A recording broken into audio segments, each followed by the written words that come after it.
Note that this content is for adults only. Viewer discretion advised. If you haven't yet, hit the subscribe, like, and share.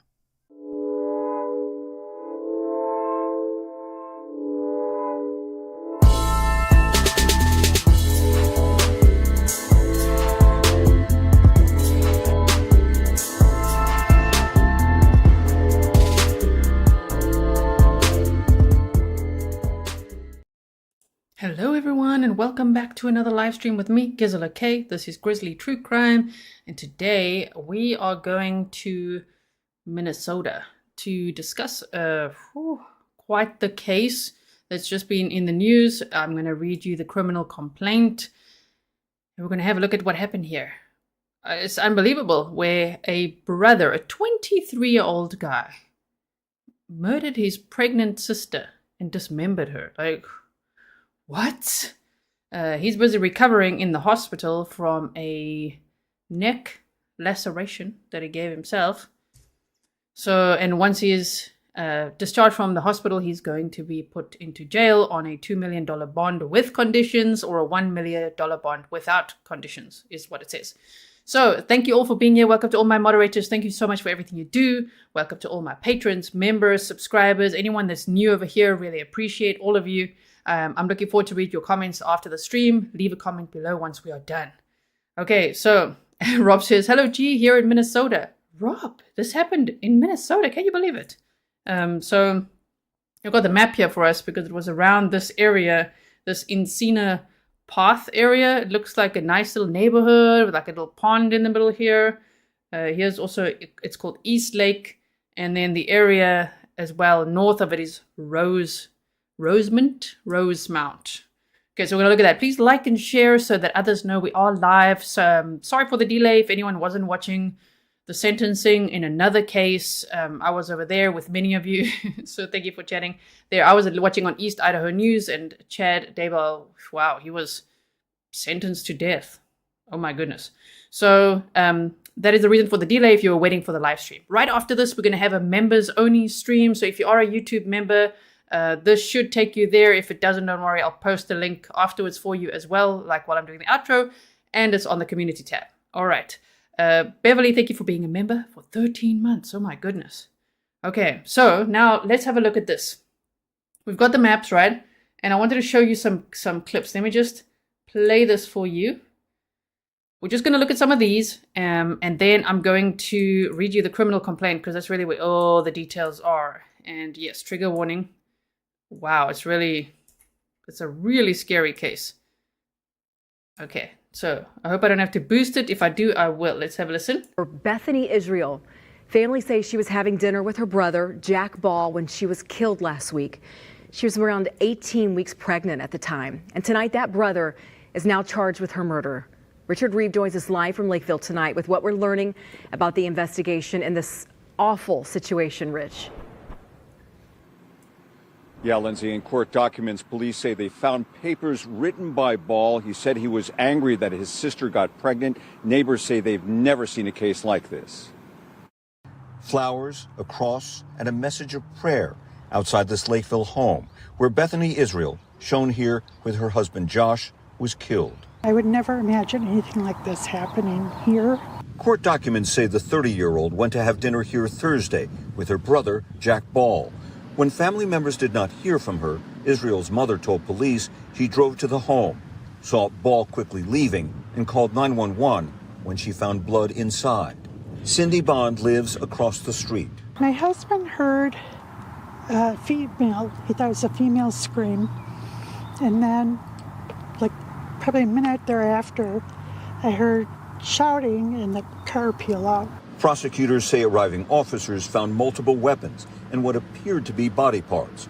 Officers found Ball in Rosemount after getting a 911 call about a man seen on a Ring camera on the front step of a home there. Police say he appeared to have a self-inflicted knife wound to his throat. Family members later told police Israel was pregnant with her first child. It's been difficult being right across from this. It's really a nice neighborhood. We rarely have any issues. That's a sad thing. Court documents say police found several journals and other handwritten. we're going to look at those court documents now, okay? So I just wanted you just to see a little clip of this quickly. Now, let me quickly show you this. Hold on, where's this picture? Stand by, everybody. Just got so many things lined up here for you. Here is the guy. This is the 23-year-old man who murdered his sister and dismembered her when she came over for dinner. I mean, it's absolutely unbelievable. Look at this. Here is his sister with her husband. Now, what I'm not understanding is in his journals, and this happened on May 23rd, in journals, he wrote that she is no longer innocent, but she got married in May of 2021. So I'm just not sure if this is going to become some sort of like a mental health case or what this is all about. Like, why would he suddenly say that or do that? He's been charged with 2 counts of second-degree murder. So, and they say it's murder not premeditated, which I also find strange because there's journal entries. But obviously they would go for what they could prosecute to the maximum. And maybe they're still building their case. So maybe eventually it will be upgraded to first-degree murder. But 2 counts because she was pregnant, 18 weeks pregnant. Did I say months earlier? I feel like I said months. 18 weeks pregnant. And went over there for dinner. And then when her mother, their mother, she just realized, okay, well, where is she? I haven't heard from her in a bit. So I'm not sure if there was, concern before the time already, or like, what was she going over there for? Was it just an ordinary dinner? When did she last see him? Right? Anyway, when the mother realized, wow, I haven't heard from her in a while. Let me go check. She drove to the house where he was staying, and then she saw him running out of the house, and she called 911 because she walked in and just saw blood. That is so scary. So I'm just giving you a quick preview before we dive into the document, because that document has got all the details and we left chronological details. So here we go. After this, if it seems a little bit like, wait, what is this case about? Don't worry, we're going to know it all now. The way my brain works is, I'm sure many of you as well, I want to know from the beginning, from the top, chronologically, so the best is this. Okay, then we're going to see some new clips as well. You could also check out the description box if you just want a quick overview of the case. So this happened in Minnesota, state of Minnesota, county of Dakota. Okay, so once this guy is released from the hospital after recovering from his injuries to his neck, he's going to the Dakota County Jail. So, state of Minnesota, plaintiff versus Jack Joseph Ball. I'm just so shocked that he's also so young. She was 30 years old. Her name's Bethany Israel, the victim. And her brother is Jack Joseph Ball. Date of birth 04/24/2001. This is a criminal complaint. And so they say the complainant submits this complaint to the court and states that there is probable cause to believe the defendant committed the following offenses. But it's so hectic because it's murder of a pregnant sister and dismemberment, and he drove around with what it sounds like body parts, because he actually went and put body parts on people's doorsteps. Like other people in Rosemont, when I showed you the map earlier, they called 911 to say they saw a guy on ring cam putting what looked like body parts on their porch. That must be so freaky. Wow. Okay. So yeah, Small Wildflower says she's married but no longer innocent because she was pregnant. I can't with people anymore. I know, right? I don't know what this guy's belief system is or mindset or what he's thinking, because she's been married for quite some time and she's also been pregnant for quite some time. So I don't know. I'm sure we'll find out more along the way, which is why I want to start talking about this case. He's going to be back in court on June 10th of this year, of course. Let's see what happens from there. Welcome to Grizzly Supporter, just a crazy Swiftie. So anyone joining now, we are having a members only stream right after this stream today. Okay, so they say charge murder in the second degree with intent, not premeditated. Okay. Minnesota statute 609-1911. Maximum sentence is 0 to 40 years. So the max is 40 years for that. Offense level is felony. Offense date on or about the 23rd of May of 2024. So that's not long ago. That was last week. And so they say control number, charge description on or about May 23rd of 2024 in the county of Dakota, Minnesota, Jack Joseph Ball did cause the death of a human being with intent to effect the death of that person or another, but without premeditation, to wit, victim 1. Count 2, charge, murder in the second degree, unborn child, shame. Imagine the husband, not premeditated, same, 0 to 40 years, and they say charge description on or about May 23rd in the county of Dakota, Minnesota, Jack Joseph Ball did cause the death of an unborn child with the intent to effect the death of that unborn child or another, but without premeditation. You see, the whole time they say that clause without premeditation. I wonder if that will eventually change or what the circumstances are, right? So welcome everyone. I see lots of people are just joining now. Okay, so here we go. The statement of probable cause. This is, of course, what we want to hear. Just hold on 1 second. Okay, so on May 23rd of 2024, shortly after 11 p.m., Lakeville police responded to a 911 call from a female witness 1, shame, and it was their mother, to a residence in Lakeville, Dakota, Minnesota. Witness 1 said that she thought that her daughter, Bethany Israel, date of birth 9/11/1993, victim 1, had been killed inside. When officers arrived, witness 1 reported the following facts. Victim 1 went to the residence. So Bethany went to her brother's house at approximately 6 p.m. that evening to have dinner with her brother, later identified as Jack Joseph Ball. Date of birth 4/24/2001. The defendant, that's the defendant, right? Family had not heard from victim 1 and were concerned. So witness 1 drove to the residence to check on her.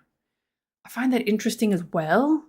Again, there's so many questions we could ask. Like, how long had they not seen each other? What was the dinner about? Were they going to discuss something? Was Bethany just checking on him? And I say that because he doesn't have a criminal record, but the police say they know of him. They've had a couple of incidences with him in Rosemount. I hope I'm saying that right, which is north of where he was staying, So I'm not too sure what that would all be about. Was it neighbors reporting suspicious activity? I don't know. And did he only just find out that she was pregnant? Because he said she's no longer innocent because she's pregnant. And when I heard that he'd written in his journals that she's no longer innocent, I thought maybe it's about something else. But what's being reported is that it was in the journals that it's because she was pregnant. Isn't that strange? Janine, thank you so much. I really appreciate that. So they said, it's 6 o'clock, dinner time. And by 11, the 911 calls made because her mother was like, wait, something isn't right. Like, what is going on? So imagine the loss for the family. So excited for a grandchild that would be born in a few months. And her husband, this must be so hectic. I wonder if she said, let me just go there alone and just talk to him.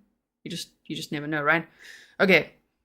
So they say family had not heard from victim 1 and were concerned, so witness 1 drove to the residence to check on her. Upon arrival, she saw the defendant, so the brother, this Jack Joseph Ball, leaving the residence and described he just tore out of the house. Witness 1 entered the home and saw a substantial amount of blood and then called 911.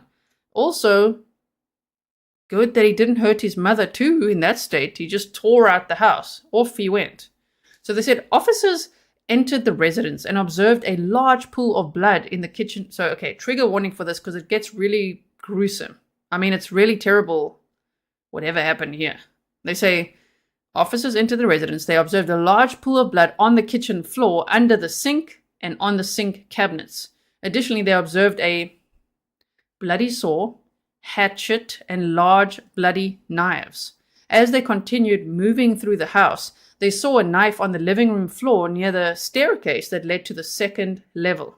Sounds like something went down in the kitchen, right? That's where it sounds like the crime took place. In continuing their search, they located several dismembered body parts believed to be those of victim 1. Oh my word. Witness 1 said that she believed the defendant may have gone to a cemetery in Rosemount because relatives were buried there. Okay. Rosemount and Apple Valley police officers searched for the defendant. So he took off when maybe his mother rang the doorbell or something and he's like, I'm out of here. So he tore out of the house and he got in his car because later they talk about his car, right? So they say Rosemount and Apple Valley police officers searched for the defendant. Police received a 911 call, another one, from a residence in Rosemount, reporting that a male was observed on their front door ring camera. That must be so scary, placing what appeared to be a body part on the front step. What? So, if I go back to, just hold on one second. Just want to show you this again.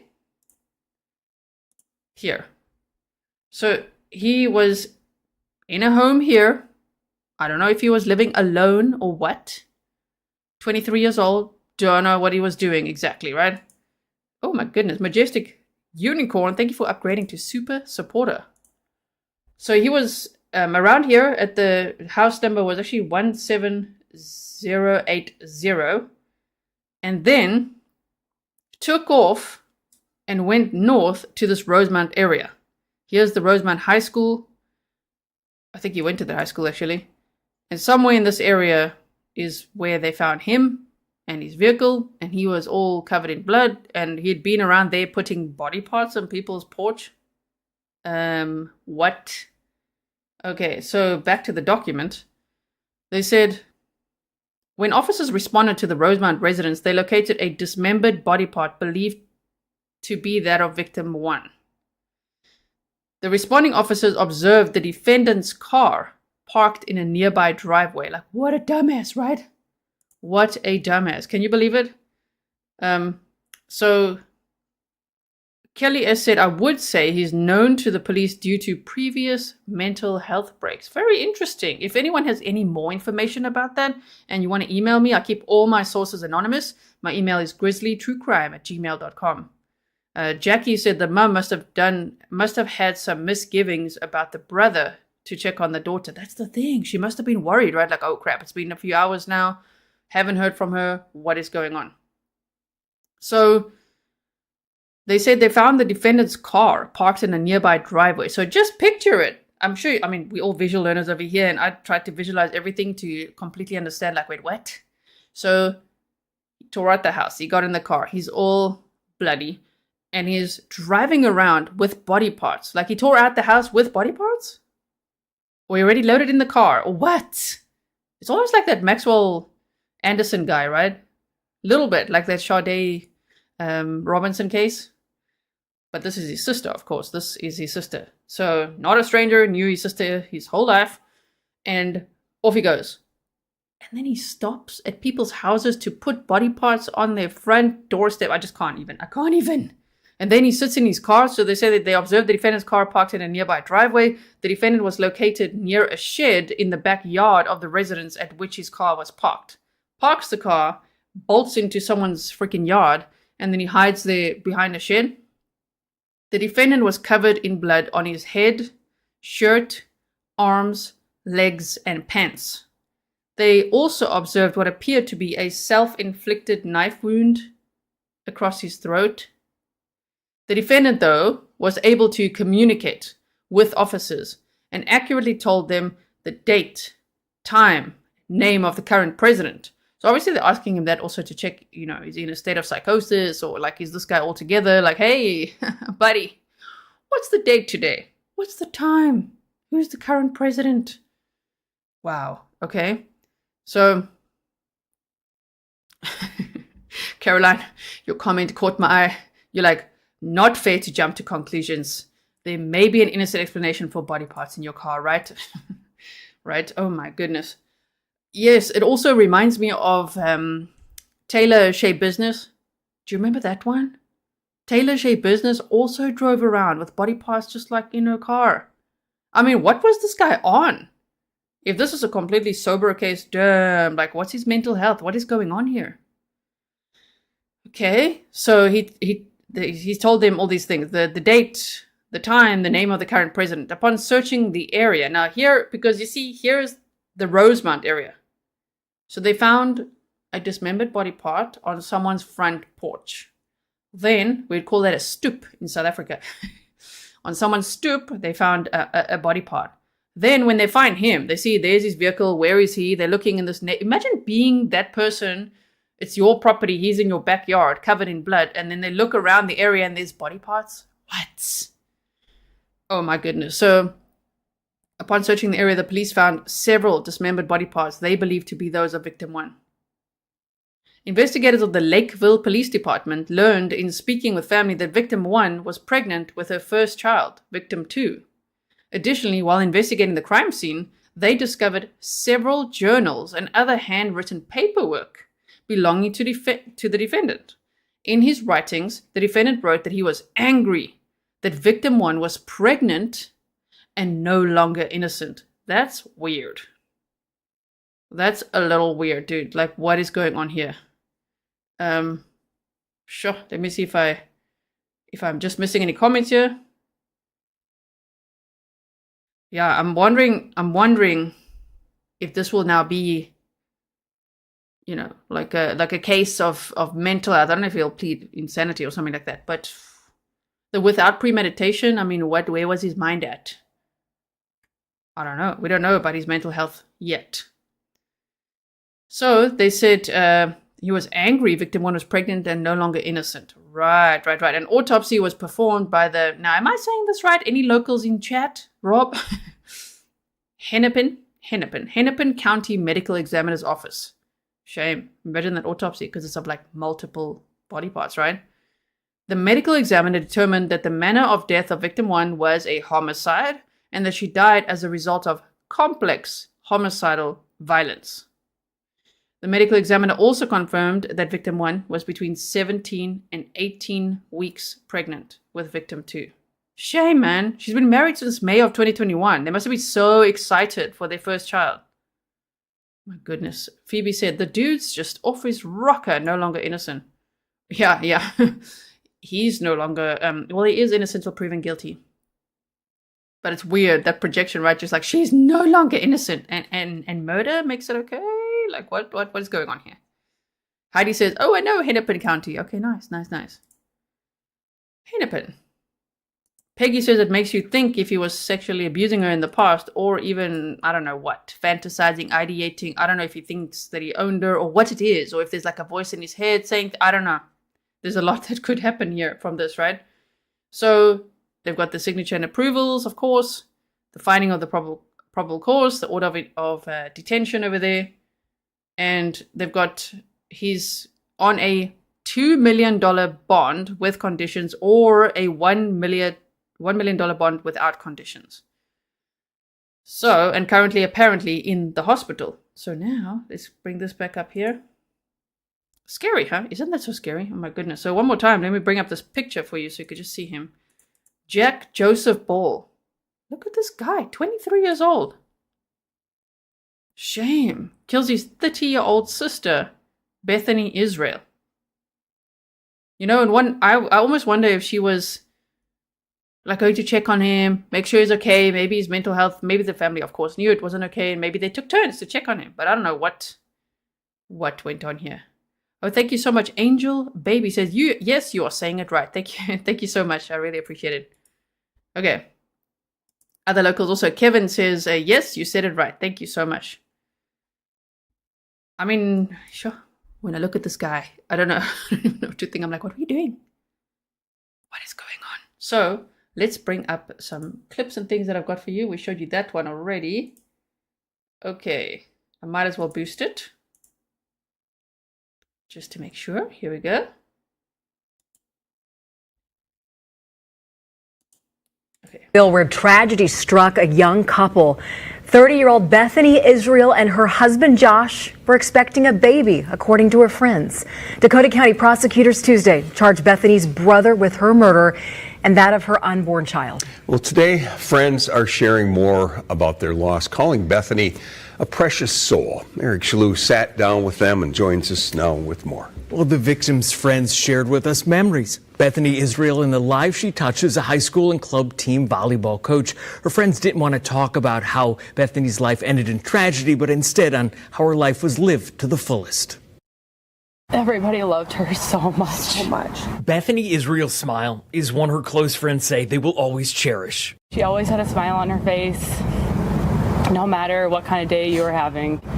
She was the one that could cheer you up. These three women are close friends of Bethany and have been holding on to one another for strength. She really was just so helpful and kind, and she also just thought the best of everybody. Late Thursday night, Lakeville police say they found a gruesome crime scene inside a home on Encina Path.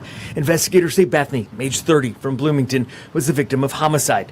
Dakota County prosecutors have charged her brother, Jack Ball, with the murder. She was the one who brought this positive joy. There was nothing negative about her. On the volleyball court is where these friends could often be found, playing alongside Bethany. She used to feel bad if she got a really good serve over the net and the other team didn't even touch it. She would say sorry. She would say sorry to them. Amy Gustafson coached volleyball with Bethany for several years at Breck School. She had such a good way of connecting with the athletes and having grace and patience with them as they were learning a new skill. Recently, Bethany shared with them she and her husband were expecting. You guys screamed. Shame. Oh my goodness. They must have been so excited. I feel terrible for the family. Imagine the husband. Imagine Spiritual Conduit says, poor mother. She lost 2 children and a grandbaby that day. My condolences. This is a lot to process. This is so deeply traumatic. What a loss. Oh my goodness. With excitement, I was so happy for her. I knew that was something that she had wanted. These friends say Bethany's spirit won't be forgotten. We are better for knowing her. But we do feel bad for anyone who didn't get the chance to know just a precious soul like hers. The Dakota County attorney called the allegations in the case, quote, deeply disturbing and horrific. Ball is charged with 2 counts of second-degree murder, including for the death of the unborn child. He's scheduled to be back in court next month, held tonight on at least a $1 million bond. At least a $1 million bond, okay. I'm sure they are, but I really hope they're keeping a very close eye on him at that hospital, right? Don't you take your eye off him now. He might just run off, and then what? And then, ooh, that sounds scary. Okay, and then we've also got this clip over here. Oh, sorry, sound. In a neighborhood as peaceful as this one, I've always felt safe. I've never had an issue. bad news of any kind is out of the ordinary. But news like this, It's been difficult is unnerving. being right across from this. You know, really stuff that's fiction. The Bonds have lived in their Lakeville home for over a decade. They say random crime happens. I heard a scream.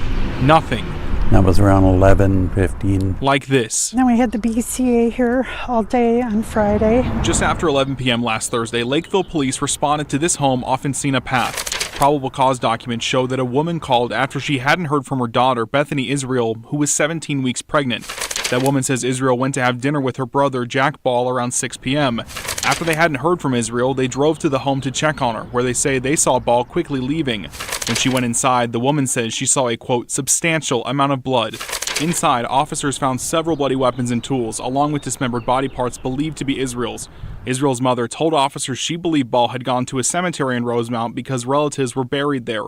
Rosemount and Apple Valley police searched the cemetery before they got another call to a home in Rosemount. That caller told police they saw a man on their front door camera placing what appeared to be a body part on their porch. When officers got there, they found the body part. This stuff we know. We went over it ourselves with the document, right? Did you know that when somebody kills their sister, it's called sororocide? YouTube is hearing a new naughty word. YouTube is like, what did you say? Yeah, sororocide. The act of killing one's sister, a person who kills his sister. So that's what he committed. Also, I found from what's listed there, so I found pictures of the house, just so that we could, see it a little bit. Let's quickly look here. Sure. I mean, what a beautiful area. I know I say that a lot, but I think a lot of areas are beautiful. It is very stunning here. It looks peaceful. You just can't imagine, as the neighbors are saying, that something like this can happen right there, under their noses. I know that a lot of people are speculating it could be, I don't know, maybe his religious beliefs or something, but we just don't know at this point. And I would more lean towards a mental health, challenge of sorts. I don't think we're going to find out quite yet. He's going to probably go through a whole lot of tests, diagnosis, everything, but it could be something like that, right? We'll have to see. I don't want to speculate what. I just think it could be anything, really. We don't know enough facts to really speculate the motive. It's just really shocking. I mean, to think all she did was she went to have dinner with her brother. It always shocks me.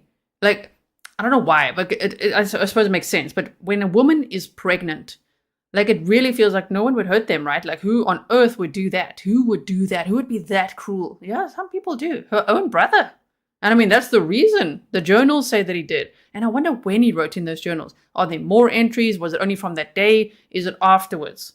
Did he write in the journals afterwards, before? Who knows? That's going to obviously matter in the case to later determine if it was at all premeditated or not. If it's not, then obviously when they say without premeditation, well, that could be a mental health break of sorts. And I don't know why. Don't know what his previous run-ins were with the police being called out there. I don't know what he did, right? So if anyone does know and you're watching and you want to give us some more information, my email is grizzlytruecrime@gmail.com. So look at this beautiful house. Oh my goodness. Sure. Right there by this body of water as well. Off he took with a vehicle full of body parts, it sounds like. My goodness. So I don't know if you find this interesting. I always just want to see, like, where did it happen? What happened? What is going on? So, okay, we keep going. There's lots of pictures. So here's the little kitchen, which, if this is the house, it seems to be matching the address shared on that criminal complaint. So they would have found a lot in this kitchen then, it seems like, right? Oh, yeah. Healing Arts says most people with mental health problems don't murder. Yes, that's an important disclaimer. True. Before anyone gets offended, right? Tourette's Majestic said, apparently pregnant women are the most in danger of being murdered. Unusual to see it from their brother and not their boyfriend, though. So strange, right? So yeah, here's the kitchen where it sounds like bad things really happened. If this is the house, beautiful house. Nova said, is it a fraternicide for brother? Ooh, I wonder as well. I don't actually know. Sororocide. The act of killing one's brother. Can someone see if that is? Nova, if you find that answer, let us know. Yeah, so this is the house. I just actually wanted to show you the kitchen as well. And they found the, like, hatchets and knives and all sorts of things in this house. So there's that. I've shown you those things. Let's see what this is. Oh yeah, this was the official statement now from the police. Hold on one second. Most of it is a bit of a repeat of the information, of course, but I just want to show you one of the statements that they had there. Lakeville man charged with the murder of Bloomington woman and her unborn child. Ball, Jack. Jack Joseph Ball, age 23. 23. Oh, thank you. DS's brother is that how you spell that? Fratricide. Fratricide. Okay. Oh, thank you. So was charged today with 2 counts of murder in the second degree in connection with the death of his 30-year-old sister, Bethany Israel, and her unborn child, Dakota County Attorney Kathy Keener announced. According to the criminal complaint on Thursday, May 23rd, family members were concerned about Miss Israel as she hadn't returned home after having dinner with her brother earlier that evening at a residence in Lakeville. A family member then drove to the residence and witnessed Mr. Ball quickly leave the scene. After entering the home, their family member saw a significant amount of blood and immediately contacted authorities. Lakeville Police Department. Shame. Imagine those officers who walked in on the scene. I know it's their job, I know it's what they do, but sometimes some scenes, they stick with one forever. This sounds very scary. So they went there, this we know. After entering the home, the family member saw this blood. They went in there at about 11 p.m., the police, right? Shortly thereafter, while police were attempting to locate Mr. Ball in Rosemount, police received a 911 call from a Rosemount resident reporting they observed a man on home security camera place what appeared to be a body part on their front step. And the rest we've read, the allegations, so that's what I want to read to you here. The allegations in this case are deeply disturbing and horrific. Words can't describe what our law enforcement partners encountered during the investigation. Not only at the scene, but then also wherever else he put the body parts. Oh my goodness. And how disturbing and graphic also for the family members. So words can't describe what our law enforcement partners encountered during the investigation, said Dakota County Attorney Kathy Keener. My office will work hard to ensure the victims receive justice and will provide the necessary support for the victim's family. Keener thanked the Lakeville Police Department for its thorough investigation, as well as assisting agencies including the Apple Valley Police Department, Rosemount Police Department, Dakota County Sheriff's Office, and the Minnesota Bureau of Criminal Apprehension. Mr. Ball appeared today in Dakota County District Court through video conferencing from the hospital. I haven't seen any footage of that. I've been looking to see if they put it on YouTube at all. I can't see any of that. Panda, welcome. And so they said a bail was set in the amount of $2 million without conditions, $1 million with conditions by Judge Bryce Ehrman. After Mr. Ball is medically cleared, he will be transferred to the Dakota County Jail. His next court appearance is scheduled for June 10th at 1:30 p.m. in Hastings. A summary of the facts pertaining to this case can be found in the criminal complaint at the criminal complaint search. So yeah, thanks that we could get our hands on those documents. Actually, thanks to True Crime Daily, because they posted the document in a link. I love it when they do that. When the media actually links documents, just like, it's so nice.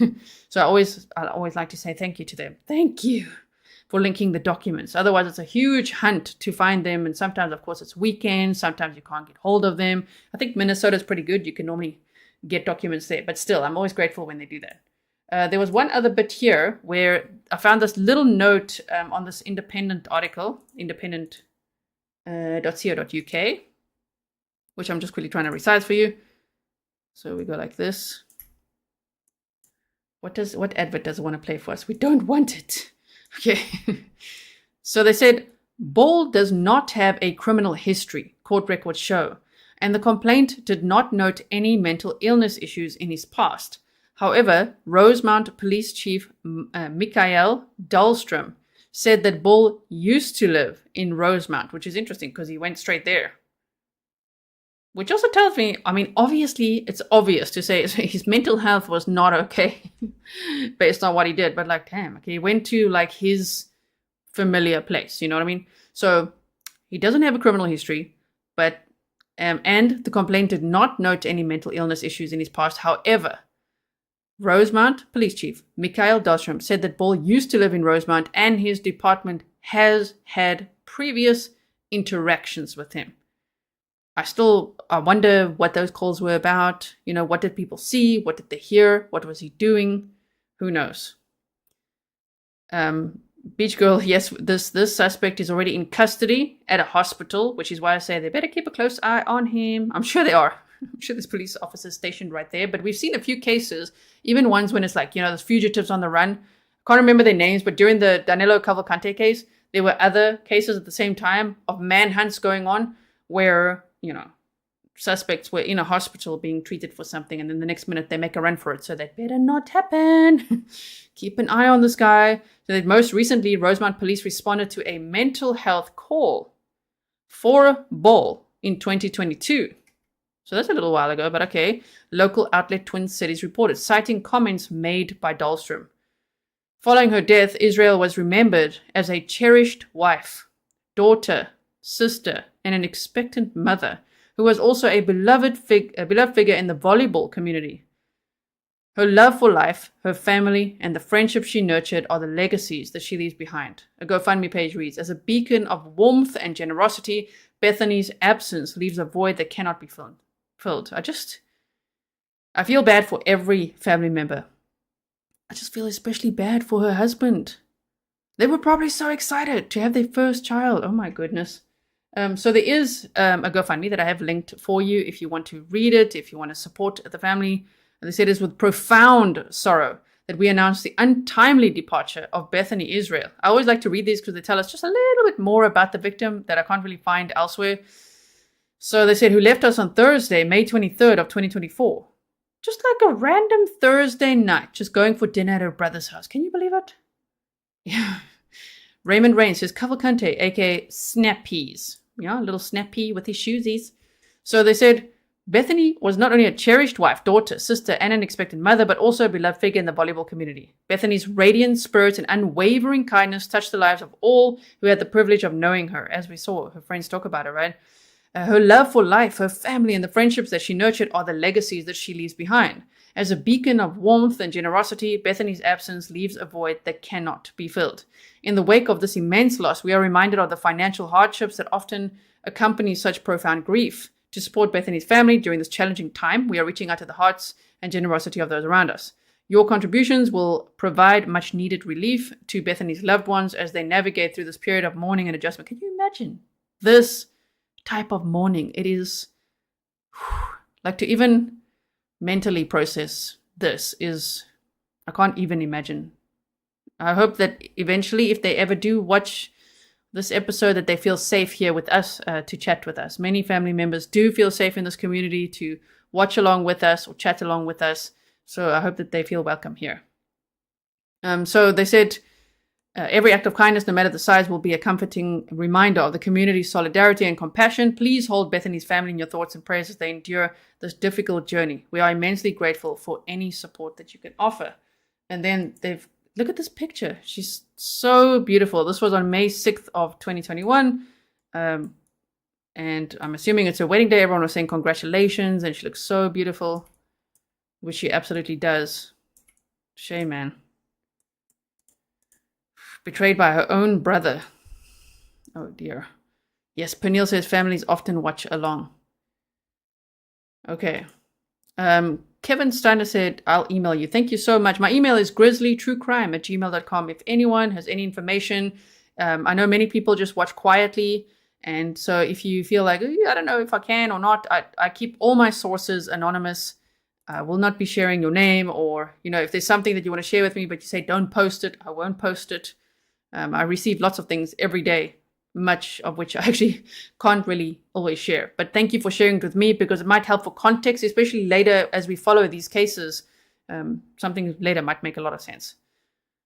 Yes, Pernille, the brother, is 23, and she was 30 years old. Fauna says she was innocent in the true sense of the word. What in the world was he thinking? Yeah, he was upset that she was pregnant and said she's no longer innocent. Like, oh my word. Okay. I'm just reading some of your comments there. So if you want to see Bethany Israel's page, it is still up on Facebook. So you can find it there. They did, if you search his name as well, I can't find his Facebook, but I think it's been taken down. But there are people that have posted screenshots of it from when it was up. Here's more pictures of Bethany shared by murder and its victims. Shame. 30 years old. Ready to be a mom. Unbelievable. She loved volleyball. Okay. Anita says, is this guy mentally ill? I don't know. We don't know yet. It sounds like he could be. It sounds like there's, they've been hinting at it from one of those articles I just read where the police said they had a couple of calls about him. They went out to Rosemount a few times, and one was for like a mental health call, but we don't know. We don't know. Okay. Not that Ina said prayers for the family, friends, and the husband. Shame, man. This poor husband. My goodness. So there's all the crime scene tape, of course. Well, police line do not cross. And there he is. So scary. Wow. Well, that's what we have for now. There's not too much other information. I mean, a lot of these articles that I've been combing through, it's very much the same information. Of course, the most information is on the criminal complaint, and we did read through that. So there's not much else I can tell you right now. I just wanted to bring this to you so that we can keep an eye on this and see, well, what happens from June 10th, because that's when he's next back in court. So I'll keep you posted. Let me just resize myself now. Hold on one second. Okay. Yeah, Tiffany says, wait, he murdered his sister because she was pregnant? Apparently, according to journals that the police found at the scene. When they walked in, they found a large amount of blood in the kitchen, a hatchet, a bloody knife, or bloody knives, they said actually, and then body parts, as well as a body part on someone's front porch in Rosemount. So he would have driven there with that, and around the area where he was hiding behind a barn there as well. So it's like Taylor Shea business. It reminds me of her case a little bit. Of course, this is different because these are siblings, right? But Taylor Shea Business and Maxwell Anderson. And there was actually another one. There was so much like Maxwell Anderson that murdered and dismembered Sade Robinson. If you remember that case, if you didn't see it, it's in my video section. It's also in my live stream section. Go check it out there. But there was another case that I didn't even get to cover that was so similar to Maxwell Anderson that you might even think it's the same case. Like, wait, what? So they went on the first date and then, yeah, same. Like murder and dismemberment. I mean, my goodness. Muriel said, could he be jealous of the baby? I don't know. Zublu said, can you show Willa and Fury? No. They're unfortunately not puppets. I can't just on command show them. But they're always in the outro. They're actually locked out of the office because they're very naughty in here. So, but if you want to see more of them, of course, Patreon is the place. I often post videos and pictures and things over there of them. We have a community chat, and specifically, we've got 2 case discussions and one for pets, food, travel, and art. And so if you are on Patreon, you've got to go find the community chat and you can see all the animals there. It's very cute. So I will keep you posted.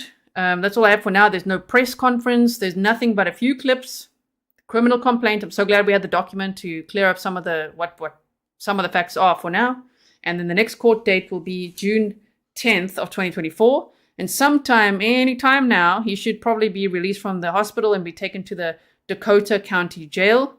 A $2 million bond without conditions, or a $1 million bond with conditions. I think I said it the other way around earlier once. Yeah, so that's what it is.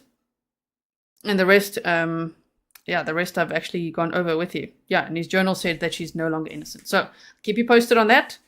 If you haven't yet subscribed, please do so. If you are a YouTube member, we are going to have a YouTube members only stream right now. Okay, so thank you for being here. If you can't find the link, I'm going to post it in the outro. You should be redirected there. If you aren't, don't worry, click on the link that I share in the chat, or go find it on the community tab, and then hopefully I'll see you there.